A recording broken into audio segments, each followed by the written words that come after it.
Hi everyone and welcome back to my channel. In today's video, I'm going to be going over all of the things that I tried in the month of January.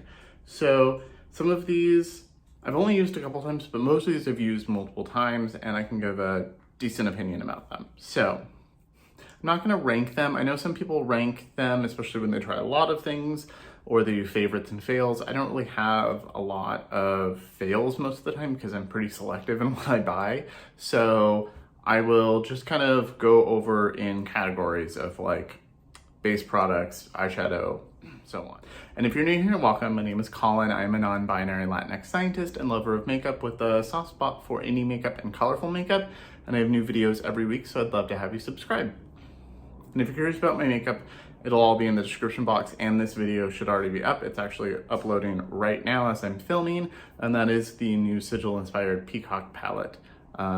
So I won't be talking about this. I'll talk about this in my next one, the end of February. Okay, so the one kind of fail that I had for January is this. This is the Benefit Professional primer. This is the Matte Rescue Gel Primer. I definitely prefer a gel primer over another one. I like a gel moisturizer more than another moisturizer as well. Just my skin, they sink into my skin better. So I was hoping that this would help. I wanted it to help mattify and blur my nose and stuff because some days that tends to be shiny and everything else is fine. Like even my forehead will be fine. This does nothing. I've used it a bunch and I feel like some days I ended up shinier and then other days it just did nothing. I even did a test where I put it on this side and I put the Urban Decay Glow Primer on this side of my face and there was literally no difference. So I did only get the sample, the travel size, so this was like $15, but I still might return this because it literally did nothing and I've used it a decent amount, but not enough that I feel like I need to keep it or give it away. So staying with base products, one of the best things that I tried in January was the Nars foundation. This is the light reflecting foundation. I have the shade Stromboli, which is a medium warm yellow, warm olive kind of shade, like yellow olive. The next shade up is Vanity, which is their medium olive. They redid the shade range a little bit, and that's gonna be my summer shade. I love this. I will probably buy this in the next shade up for summer. It looks really skin-like. I've been wearing it now for 2 weeks. Most days, if I'm wearing makeup at all, I'm wearing this. Even some days, I literally just did this in a little concealer on my brows, called it a day. And I think it's also already making a difference in my skincare routine. Like my skin looks better. Like some of the redness I get down here from shaving and some of the redness on my nose when I've used this consistently is better. I didn't use it for the last 4 days because I was trying out the salt products and traveling and I didn't really want to take a full foundation with me. But even still, my skin has just been looking better, but like after like 4 days of using this straight, my skin was already less red. And so I can't wait to see what this does over the long term. So highly, highly recommend this, just like I did in my video, and I will keep updating y'all. So sticking with base products and foundation, I recently this was my last video, it was last week, was Salt New York. So I will do another update on this at the end of February. But I have used this a lot. So this was my last video, I think 5 days ago. And this is all I've used for the last 5 days until today. I got the Sneaky Balm in the shade 9, and then 2 blushes and a highlighter. The highlighter is not my favorite. It's pretty. I think I prefer my Glow Lust from Auric more, but that's a liquid highlighter. This is a cream highlighter, so very different. I've already made like a little bit of no, it's not a dent, it's just shiny right there from my finger. This is amazing. I've been using a brush. I have a cheap ColourPop brush that's supposed to be a blush brush, but it's one of those where it's like white and black hairs. But it fits perfectly in here. It picks it up pretty well. I swirl the brush in and then I just swirl it around right here where I get red, and then a little bit around here, and it just looks like skin. It's less coverage than the Nars. The Nars sets better.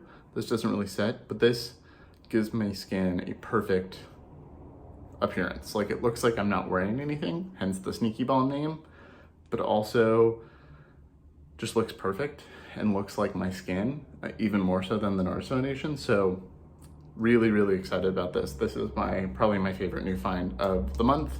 And then these blushes are really beautiful. I really like them. I'm not wearing any of this today, but just went to Canada for 3 days to see some friends, and this is what I took, and I just wore this, did my brows, wore this every day, and I had a matte bronzer that I would use on my lid, and you couldn't tell I was wearing anything, and I just had perfect skin the whole weekend, and that was great, and I love that, and I already want to try more from Salt. So definitely recommend checking this out, especially if you're only interested in like the sneaky balm. It's only $16, which it's pretty pigmented for a balm, so you don't need a lot, and I think this will last a while, especially for $16. So I tried one concealer in January, and that is the Pat McGrath concealer. I got it with the Pat McGrath Under Eye Setting Powder. I really love the setting powder. I did use this today. It's been my go-to setting powder for under my eyes, and then I've been using my Kosas for the rest of my face. Love this. This I really like, but the shade is a little off, so it's not perfect. The shade is darker than the foundation that's the same shade, Light Medium 14, which is their light to medium olive shade, neutral olive. This is darker and tanner, like it's a more on the tan range than light medium or medium. And I went to Sephora, swatched theirs, and theirs was the same shade as the foundation, and it was lighter than this. So I emailed Pat McGrath Labs and said, like, hey, mine's darker than it should be. Like, I compared it to once at Sephora, and they're like, oh, we're sorry you don't like your purchase. Here's how you can return it. And I was like, no, I don't, it's not that. I mean, I can return it. My problem is I compared it to the same product at 2 different Sephoras, and they were brighter than this. Like, the shade seems off. Like, it seems like it's oxidized in the tube or something. And they said, sorry about that. They're not supposed to be the same shade as the foundation, which seems weird to me. But as a courtesy, we'll just refund it for you. So I got my money back, and they said not to return it. So I might pick up another one at Sephora to see if they, have the actual Light Medium 14, and then I'm just gonna keep this for summer, because once I have a tan, this is gonna be perfect. So good customer service, but also didn't really answer my question. The only other 2 non-eyeshadow things I tried this month were the Glossier Cloud Paint and the bronzer, which I'll get to in a second, and the Nars Extreme Climax Mascara. Love this. I've worn this a few times now, like 5, 6 times, and it looks great. It looks good enough that when I saw people, they asked what mascara it was. So really excited I got this. And then there's the Glossier. So this is nice. This is a cream blush. It's the shade Dawn. Yeah, Dawn, which is an orange. I prefer the formula of my Melt blushes or the Rare Beauty blushes. Like, this is fine, but I don't like it as much as those. I would definitely recommend the Rare Beauty blushes over this. It like kind of disturbed my foundation. I don't know, there's just, the formula's just not quite perfect. I like it, I'm gonna keep it, but it's not, I prefer the others. So it's just kind of in the middle of the road. The bronzer, however, I got a sampler pack with all 4 of them. I'm keeping the darkest one, like the deep shade, as like a blush, because I think it will work as one, because they're pretty sheer, and both the light medium and the medium shades literally disappeared into nothing. I just ended up with like warm sparkle on my face. Like the base disappeared, and I was just left with basically glitter. So like that was, I guess that was the one fail next to the primer doing nothing. But that doing nothing is better than whatever the hell that did. Okay, so I tried 6 eyeshadow palettes this month. The first one is actually the first that I had a video up on for the new year, and that was the Love for Sale palette from Haus Labs. I got this on sale, I think it was half off. So this is normally $48, and I think I spent $24 or $25. Definitely worth it at that price. And I would say even up to $40 I would be willing to. I don't know if it's worth $50. But this is a beautiful palette. It's got a really nice mirror, and it's just a really great neutral palette. I've used it more since that video. I really liked it in the video and I've used it more since. I would say the You're on Top and Ella shimmers and Nina, these are all just really nice, like, especially like some of these can be good for like a one and done, like you can put it on and blend the edges pretty well. Then there's some like more foiled shimmers, which are really pretty. This topper shade is beautiful. And the mattes in here are all pigmented and blend nicely. I've had zero complaints. This one is made in Italy. Their other palettes before weren't. They were, I think made in the United States. So I would definitely say, yeah, this might be worth the $48 because you do get a lot of shades and they work beautifully. They're not quite as pigmented as some others. Like, they're not as pigmented as like Pat McGrath, obviously, but they're pretty pigmented. They're more pigmented than ColourPop. They're more pigmented than a lot of other brands that I've tried, but not like too much pigment that they're hard to work with. So you get a decent amount of pigment, and then you just, if you dip in a couple times, it builds up to a really nice color. So I think it's very user-friendly in that way. So I really like this and I do not regret getting it at all. The next palette that I got was in the same Pat McGrath order, and that is Mothership 1 Subliminal. And I love this palette. This is one of my top Mothership palettes now, one of my top palettes at all, of all time already. It's so good. This is really the ultimate taupe. It's like the perfect cool tone where it's not too cool that it looks ashy.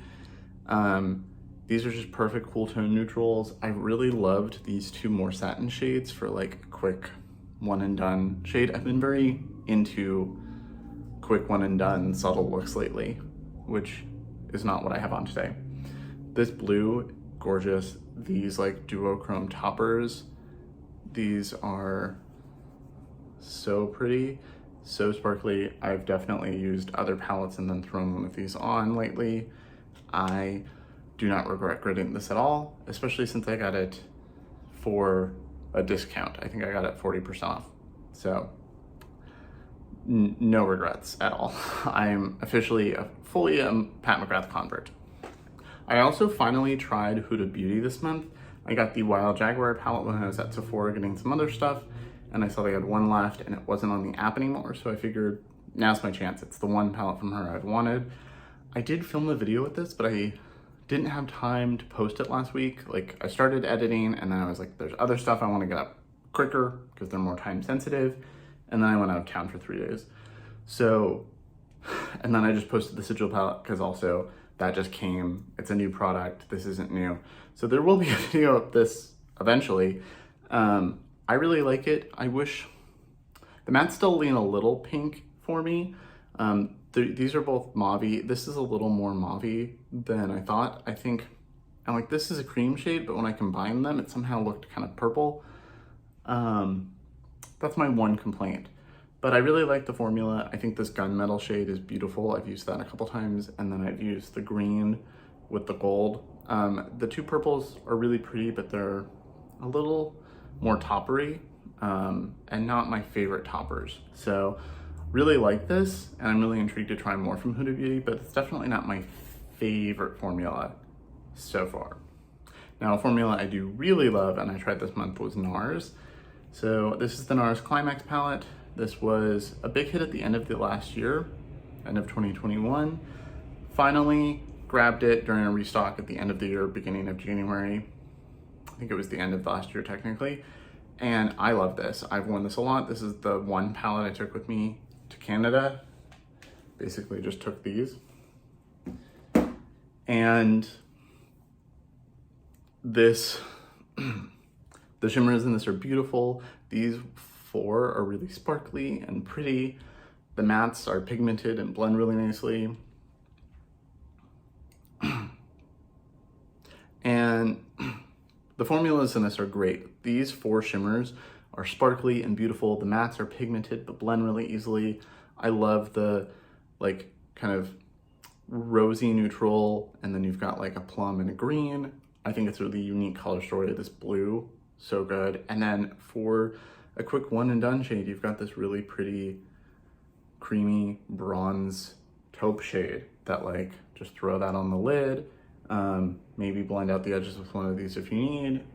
Put a little bit of this on it if you want something sparkly, or leave it. And it's just a great little palette, and I am definitely looking out for what else Nars does this year because I love this so much.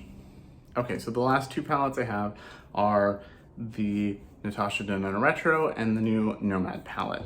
So the Natasha DeNino Retro, that was another popular one out of 2021. Finally grabbed it. I think I had a gift card, I don't know. But I had a gift card. Finally grabbed it, and I love this. I definitely prefer this. This is her second real cool tone story after Glam, and I prefer this to Glam. I love this. I've used this a lot. I do have some more video ideas that I want to do with this. I just haven't had time. But this peachy, plummy wine shades, and then you've got like some taupes. I've just been into taupes lately, so like this Jude shade is really beautiful, and I really love Helio. I think is my favorite shade in the palette. Not the most sparkly shadows. There are two really sparkly ones. Psychedelic is really sparkly, but it's got really good cream to powder shades. It's got good mattes, and I've been really into a more subtle shimmer lately. So I really love this, and I am so happy I finally grabbed it. So definitely recommend. I know the next Sephora sale is not until probably April, and people might be more in the mood for summery things than this, but I think this is one of her better $65 palettes. And then the last thing that I tried in January was the new Nomad palette. So this was sent to me in PR. I also have a code, so if you do want to pick this up, you can use the code BONES to save 10%. It's not an affiliate code. I don't make any money. It's just to save you money. But I really love this. So this is for Whistler, British Columbia, which is just north of me. I actually was just up in British Columbia this weekend. I love this. I've used every shade in this. I posted a 3 looks 1 palette video last week, and since then I've also used some of the shades outside of that. And it's such a good color story. You've got blues, it's blue, but earthy. And it's very much a winter ski lodge palette. You've got the green from the trees, you've got blues, beans playing in the background. You've got these like warm, fiery tones. I really love this. I will say the duochromes are not they don't feel the same as the metallics. I think that just has something to do with duochromes. They feel thinner often than another metallic. The Ski Bum shade though is this like blue, purple, pink. It's so pretty. This is my favorite shade in the palette. I recommend, like, this is everything I want in a blue eyeshadow. Snow Bunny is a little too pale for me. It works to blend out the blue. The green, the mint green, is a little more pigmented. So Snow Bunny is an okay shade for a light blue, but not my favorite light blue. And Powder Specialist is a little drier than the other metallics. It's also a duochrome. It's like this white to pink, but it feels more like a highlighter than an eyeshadow, and it works beautifully on the inner corner. It works beautifully on the cheeks, but I don't think the formula difference makes it a bad shadow. It just feels different than the rest, and that's worth pointing out. But I love this. Really, really happy I got this, and really, really grateful for Nomad sending this to me. I would have bought it either way. I would have bought it if they hadn't sent it, but the fact that I got to save $30-something and got a discount code, I'm very, very grateful. So that's everything I tried in January. Let me know what you think if you tried any of these things. I know some of them were new, some of them are not new, and that's pretty common for me. I don't always want the newest things. There's a lot of old products that I might have missed, or got something else instead, because you can only get so many things in a month. So there's a lot of old products that I really love that I've been trying, like the Pat McGrath palette. So if you're into seeing some of those older products that I've recently been loving, let me know and I can definitely do a video about that. And with that, thank you so much for watching. Remember to like and subscribe, and I will see you all in my next video.